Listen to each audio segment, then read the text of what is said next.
Hello, hello mga kalonger. Good morning po mga kalonger. Merry Christmas po sa inyong lahat mga kalonger. So 9 AM na po. Tinanghali po tayo ng gising mga kalonger. So ngayon papakita natin yung kadugtong ng video natin kahapon mga kalonger. Yung mga warriors natin na nasa crates mga kalonger. Titingnan natin ngayon kung iinom na silang lahat at kakain na silang lahat mga kalonger. So eto na po, papakainin na natin yung mga warriors natin mga kalonger.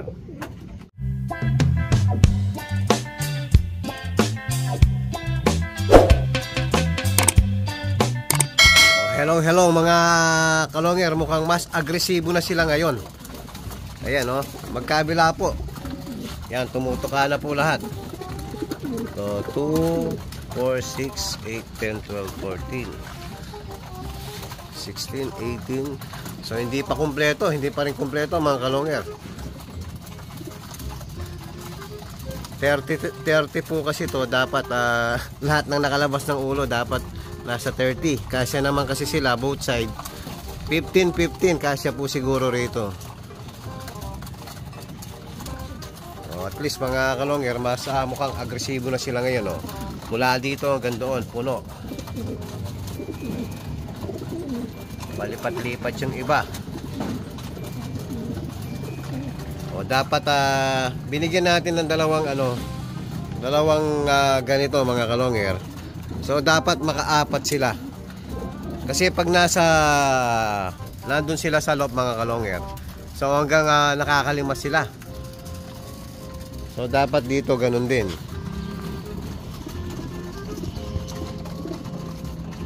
Mukhang naparami yung mix natin ng safflower mga kalonger. Halos safflower ang tinitira ngayon Palagay ko luma to, kaya ayaw nilang namimili sila ngayon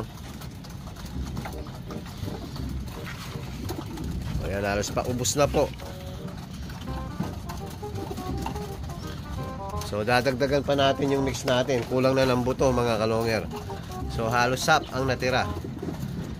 So timpla muna tayo. Magmix muna tayo ng panibago. Ayan mga kalonger, bali pang apat na po yan. Dalawa. So pag naubos nila yan, di mas maganda po mga kalonger. Ayan, nagsisiksikan na po yung iba. Ibig sabihin nakikipag-agawan na talaga. So nasasanay na po yung mga warriors natin. Kahit sa kabila mga kalonger Ayan po, puno. Tapos mamaya sana sabay-sabay. Ang gusto natin mangyari mga kalonger, yung parang nakikipag-agawan sa pagkain man o sa tubig. Yung iba mukhang kawawa to, nabuli Wala, ganyan talaga. Masasanay din kayo. Yan po, nabuli yung itsura ng natin Tingnan mo yung parehas mata nyo Hindi pa nga siksikan to mga kalonger. Pag sa club kasi siksikan talaga. Mas kawawa ibon natin. Tapos nga pag nasa gitna, halimbawa nandito sa gitna, nakapwesto sa yung mga warriors mo, tapos puno po. So paano makakapwesto yung sa gitna kung hindi makikipag-agawan? So kailangan talaga bulihan sa loob ng crates mga kalonger. Masanay ka sa pagbuli ng mga kasama mo sa loob ng crates. Tapos mamaya mga kalonger, after natin painumin, papakawalan natin after 1 hour. Kasi hindi pwedeng total kahapon sinanay pinakain natin ng hapon, tapos ngayon umaga, parang 1 day na rin yun mga kalonger. Parang buo na rin yung hapon at saka umaga. So nauna lang yung hapon mga kalonger kaysa sa umaga. Sa club kasi mga kalonger, kakain yan Sabado ng umaga at saka hapon. So parang nagbaligtad lang tayo. So hindi natin pwedeng patagalin pa ngayong araw na to, dahil nga kailangan lumipad ng mga warriors natin. Kailangan mas malakas sila mga kalonger. So bukas meron na Huwebes, meron training sa PUF tsaka BBC. So papatos natin bago derby mga kalonger. Tapos sakayan na ng Friday. Ayan, kung may konti pang natira mga kalonger, so bago natin painumin, dapat maubos nila yung pagkain nila mga kalonger. Ayan o, nagbabali yung isa natin o. Pagmasdan nyo mga kalonger, ito yung mga nakakompine natin. Kahit itabi natin yan mga kalonger, dahil nga mga immune na tong nasa crates, dati nilang kasama tong mga to. So hindi na po sila mahahawa dahil matagal na nilang kasama dati yan. Hindi nahawa dahil malalakas nga yung mga katawan ng warriors natin, yung mga natira natin warriors mga kalonger. Itong isa mga kalonger yan, nagbabali na naman o. Yan, nagbabali. Nakakakain yan mga kalonger. Hanggat nakakakain yan, mabubuhay yan. Mamamatay lang may paramitsu pag hindi na nakakakain. Ito pinipilit rin mga kalonger oh. Kaya kung halimbawa talagang yung bloodline nyo, mahal na mahal yung bloodline na yon, pwede nyo pong i-handfeed. Hanggat nakakakain yung may paramitsu, may chance po. Malaki yung chance silang mabuhay.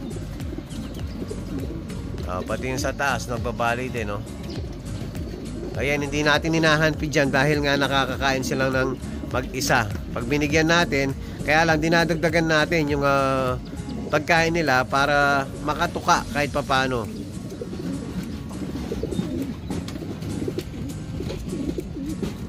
Ubusin nyo muna yan bago tubig. Tapos after 1 hour, papakawalan ko kayo dito lang. I-release natin dito mga kalonger. Hello mga kalonger po. Yung tirang pagkain tinanggal na natin mga kalonger. Ayan, magkabila po. Ngayon bibigyan na natin ng tubig mga kalonger. Eto na nandito si Superbook. Palagyan natin sa kanya. Tubig na may toyo. Tubig na may toyo. Tapos tumutulo yung ginawa natin nagmamadali po kasi tayo. Buti yung dyan hindi ganun tumutulo. Yan, tingnan natin kung iinom na po silang lahat. Wala pa rin. Hindi pa masyado sanay. Hindi pa sanay. Kaya talagang dapat sanayin yung mga warriors natin sa kabila. Superbook, lagyan mo rin para kunwari nasa track sila. Ayan, may uminom na.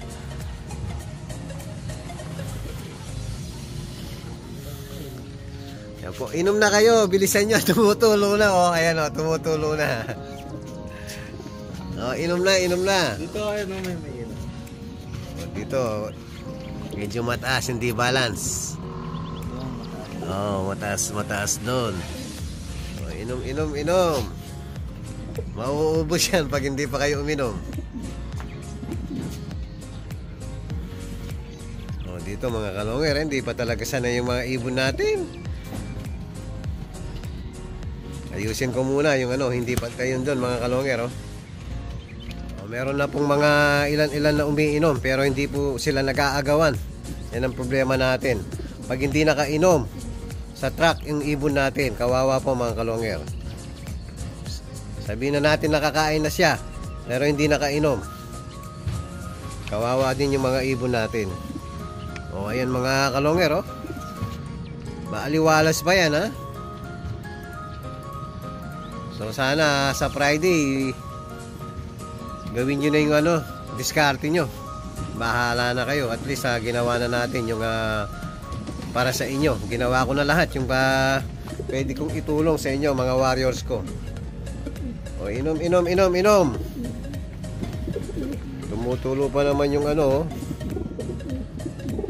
Ayan po mga kalonger, hindi maganda yung pagka glue stick lang yung ginamit ko mga kalonger. Hindi nasarado ng maayos Yan, tumutulo po inom. So mamaya after 1 hour i-release na natin yung ibon natin. Dito lang naman mga kalonger. Yan, para po makaronda.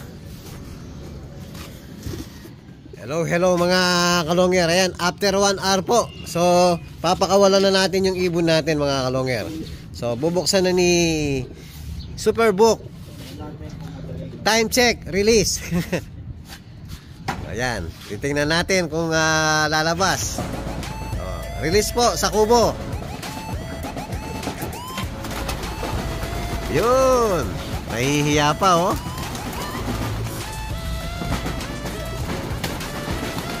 Muntikan pang nadali yung isa natin sa kable oh. Ayun oh, nadali po sa kable yung isa.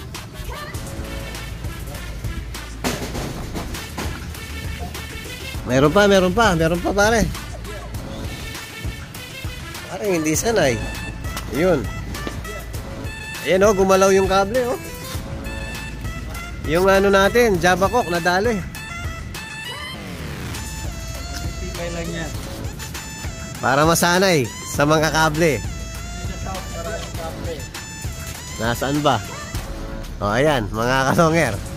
Sana walang magsuka dahil isang oras pa lang nakapag-relax ibon natin. Huwag nyo nang pakatagal Romonda para makapagpahinga na kayo. So mamaya check natin yung ano nadali sa kable. Pero hindi naman ganun kalakas mga kalonger oh. Dahil nga hindi pa ganun kapersa kabilis yung ibon natin. Hindi kaya yung umihiwalay. Ayan, may umihiwalay na isa oh. Atin kaya yun? Atin no? O yung huling lumabas no? O pagdapo ng ibon natin mga kalonger, check natin. Hello mga kalonger. Ayun po yung mga warriors natin. Mukhang na-rape po. So isang beses lang natulog sa crates. Tignan nyo mga itsura nila mga kalonger. Inahanap pa rin yung tubig sa dati nilang ano, sa loob nila mga kalonger. Sa mismong kulungan nila.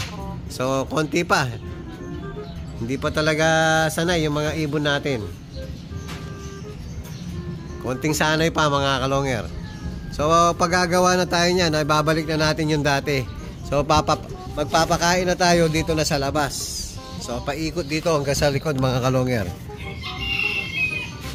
So papagawa tayo ng pakainan mga kalonger.